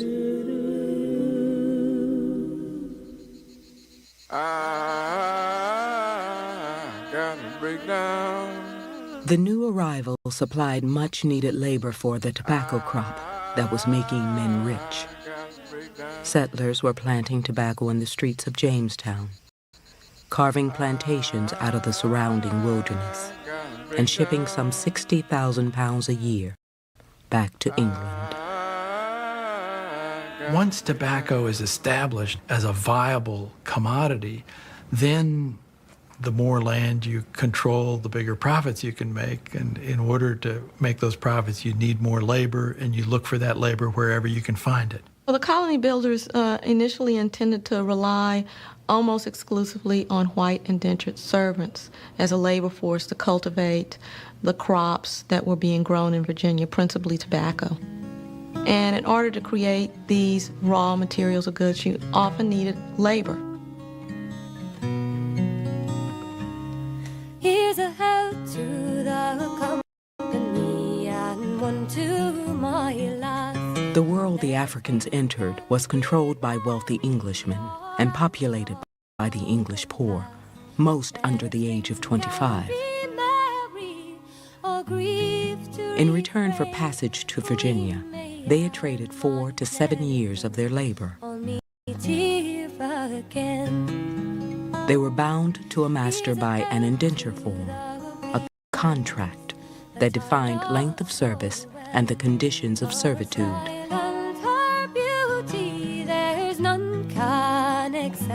Most were promised freedom dues after their service, a bushel of corn, a new suit of clothes, and 100 acres of land.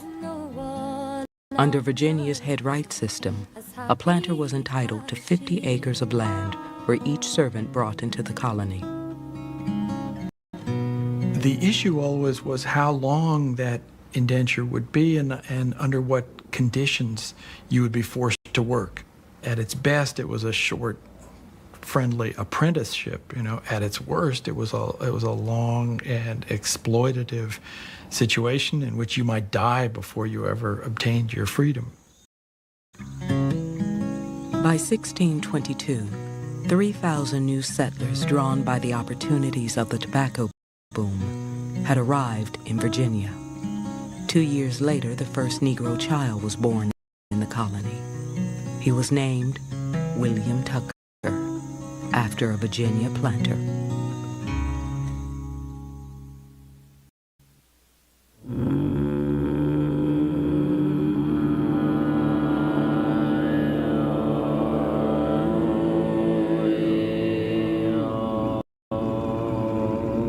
The prosperity that began in 1619 and the dream of a new Eden, of people peacefully coexisting under English law, was seriously threatened in March 1622. On Good Friday, some 30 nations of the Powhatan Confederacy, angered by English violation of land treaties, attacked without warning and attempted to drive the English back into the sea.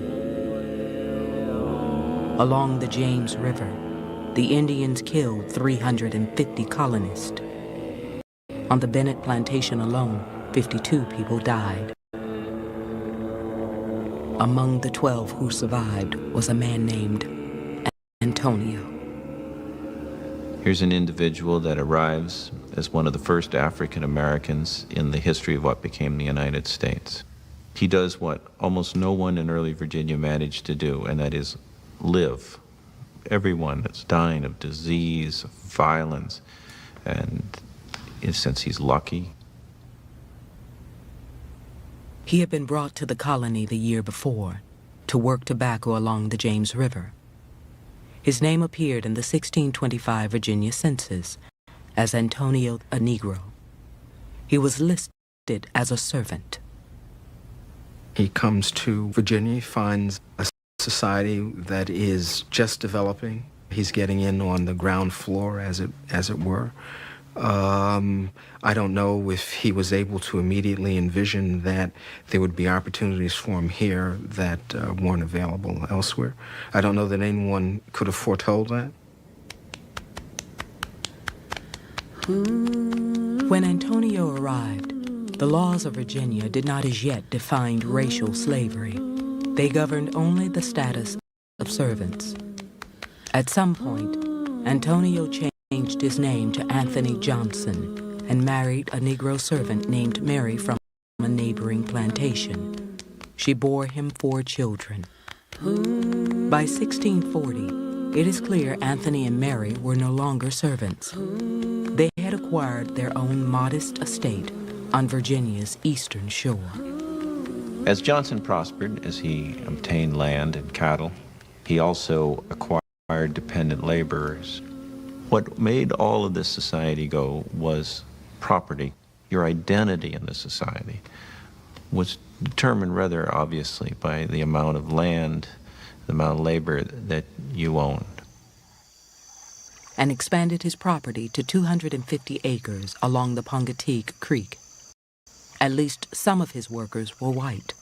By 1650, Anthony was one of 400 black people in Virginia out of a population of almost 19,000 settlers. In Northampton County, where Johnson lived, nearly 20 African men and women were free, and 13 owned their own homes. As Anthony Johnson is accumulating property, it seems as though his situation is secure. You get a sense of this individual, this black man, being treated like any white planter, and his wife and daughters being treated like the wife of a planter. At an early moment when men and women were sorting themselves out, when the rules, the etiquette of race, labor, were not so clear. At this moment, county in Virginia, it was not foreordained that race relations would become what they did become.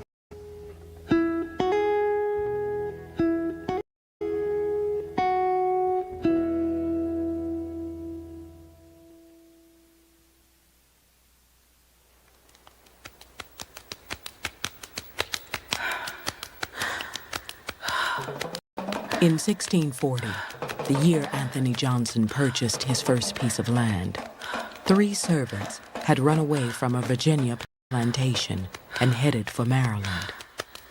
Captured and returned to their owner, they were tried for breaking their contract. The said 3 servants shall receive the punishment of whipping and to have 30 stripes apiece. The other a Scotchman called James serve out their times according to their indentures, and 1 whole year apiece after, and after that to serve the colony for 3 whole years apiece. The third, being a Negro named John Punch, shall serve his said master or his assigns for the time of his natural life. Jamestown Court Recorder. Life.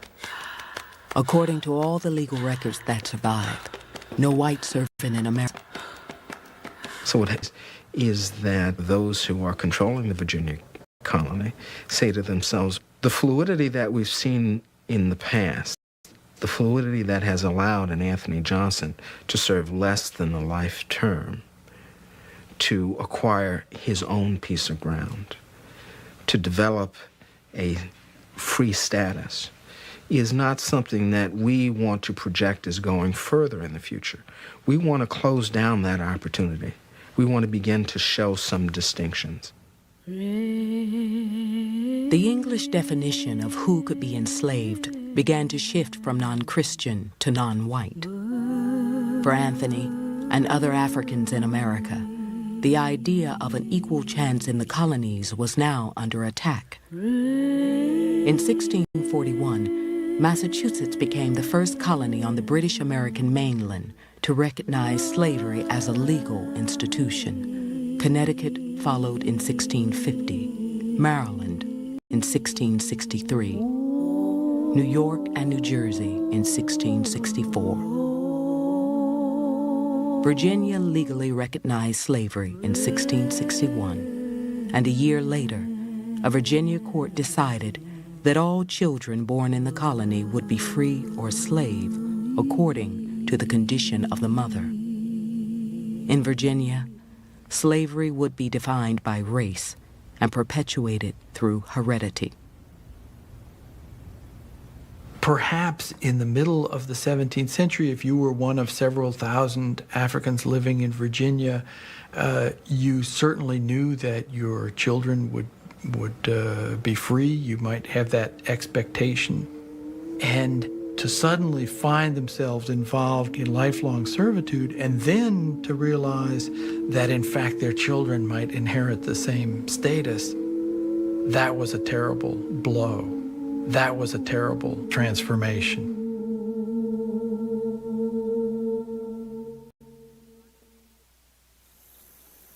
I looked in the east, I looked in the west. For the first 50 years of the colony, most of the unfree labor force had been European, but that was about to change.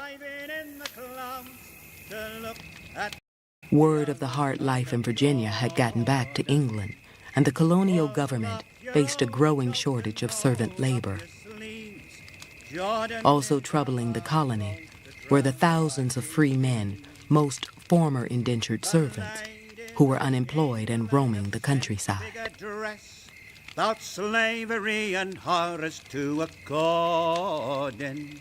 The problem they face is not only a decreasing supply of indentured servants, but they face this increasing problem of what to do with all these indentured servants once they live out their term. And a lot of them were surviving. They had to be given land. They had to be given their freedom dues. And one of those dues included even guns.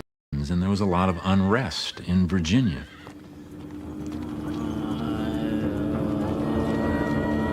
In 1661, servants rebelled in York County. 2 years later, Gloucester County authorities foiled a plot by 9 servants to steal arms and ammunition and march on the seat of colonial government. In 1676, the unrest in Virginia exploded into civil war. An army of 500, free men, servants, and slaves rebelled against the colonial establishment's restriction on available lands. They attacked peaceful Indians, ransacked property, and burned Jamestown, sending the governor into hiding. This disorder that the indentured servant system had created made racial slavery to Southern slaveholders much more attractive, because what were black slaves now? Well, they were a permanent, dependent labor force who could be defined as a people set apart. They were racially set apart. They were outsiders. They were strangers. And in many ways, with a couple possible exceptions, slavery has taken root especially well when the people who are enslaved are defined as strangers, as outsiders, and can therefore be put into an inheritable, permanent status of slavery. I understand there are some slave ships expected into York River now every day. I desire you to buy me 5 or 6 slaves, whereof 3 or 4 to be boys. The boys from 8 to 17 or 18, the rest as young as you can procure them. William Fitzhugh, Virginia Planter, 1681. Few ships coming from Africa made the voyage beyond the Caribbean to sell their cargoes on the mainland of British America. In 1672, the King of England chartered the Royal African Company, encouraging it to expand the British slave trade. Shareholders included 15 English lords and 25 sheriffs, the governor of Virginia, and John Locke, the philosopher of liberty. In its first 16 years, the company transported nearly 90,000 Africans to the Americas. In the last decade of the 17th century, it was possible to imagine that in a single year, the number of new Africans arriving would equal the total black population in the colony, or close to it. These were men and women that had no sense of the world they were getting into, and they seemed to whites as very alien, foreign, unknowable.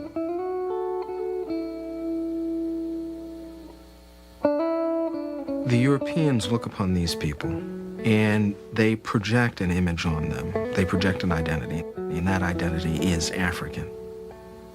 What that means is non-American. What that means is non-European. What that means is separation. All servants imported and brought into this country who are not Christian in their native land shall be counted and be slaves. If any slave resists his master correcting such slave, and shall happen to be killed, counted felony. If any Negro shall absent himself from his master's service and lie hid and lurking, and if he shall resist any person employed to apprehend the said Negro, then it shall be lawful for such person to kill the said Negro. Virginia General Assembly, June 1680.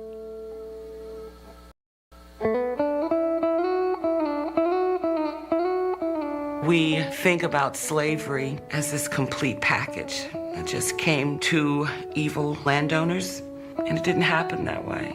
It happened one law at a time, one person at a time. And as landowners, they added more laws until finally 1691, they passed the law that made it a black slave unless they were leaving the colony. So by then,